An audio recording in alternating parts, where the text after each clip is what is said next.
Braćo protivi. I ljudi, danas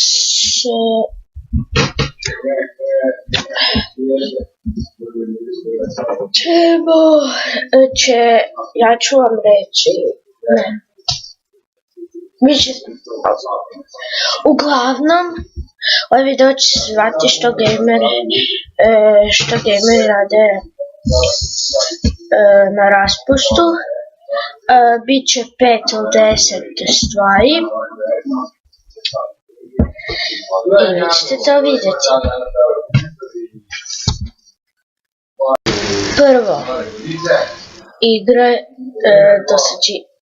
igraju. Ajde!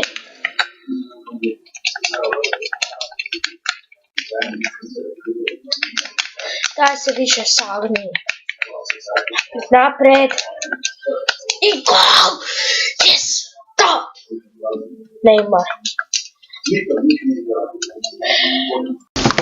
Spavaju.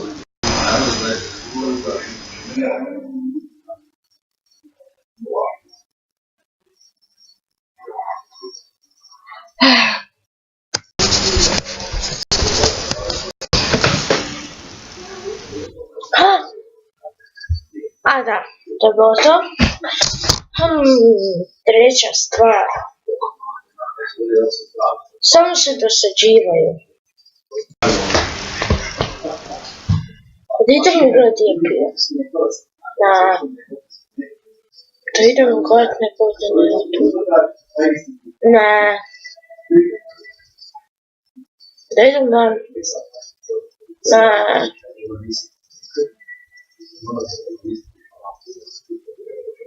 Da idem k fragu. Ne. Četvrta stvar.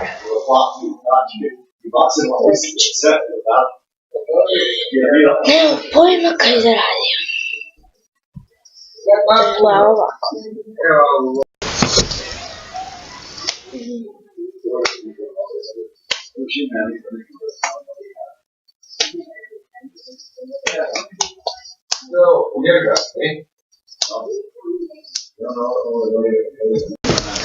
I peta, posljednja stvar. Ja ovo preporučam svim gejmerima. Nek su na raspustu, dok ste na ljetnim praznicima. Više provedite vremena vani i igrajući se s prijateljima i biti u gradu. A kod mene je špancirfest.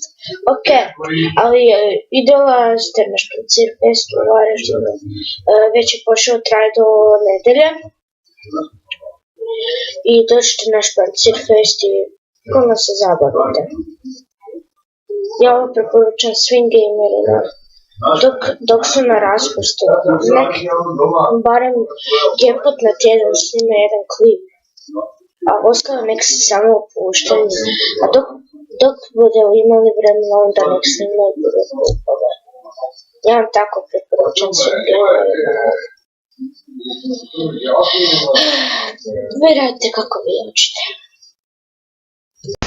I ovo je bilo sve za ovaj klip. Nadam se da vam se svidio. Vidimo se u sljedećem klipu. Ćao!